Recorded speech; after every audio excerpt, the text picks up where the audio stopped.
আজ কৌশিকী অমাবস্যা। এই তিথিতে দেবী কালিকা কৌশিকী রূপে বিশেষ সন্ধিক্ষণে শুম্ভ ও নিশুম্ভ নামে দুই অসুরদের দমন করেছিলেন। ভাদ্র মাসের কৌশিকী অমাবস্যা তিথিতে আর 4-5টি অমাবস্যার চেয়ে আলাদা। কথিত রয়েছে, কৌশিকী অমাবস্যায় সিদ্ধি লাভ করে মা তারার দর্শন পান সাধক বামদেব। তারাপীঠ শ্মশানের শ্বেত শিমুল তলায় সাধনা করেছিলেন তিনি। সেই থেকে পালিত হয় কৌশিকী অমাবস্যা। তারাপীঠে মায়ের পুজোয় দুবার ভোগ হয় এদিন, একবার নিশিত ভোগ, একবার মধ্যাহ্ন ভোগ।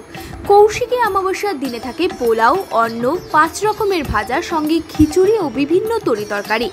যেহেতু এই তিথিতে তন্ত্র সাধনাও করা হয়, তাই কারণ বাড়ি ও মাছও থাকে।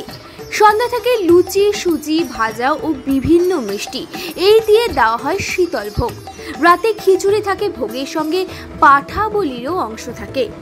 এই কৌশিকী অমাবস্যায় দেশের বিভিন্ন প্রান্ত থেকে ধর্মপ্রাণ মানুষেরা ভিড় করেন তারাপীঠে।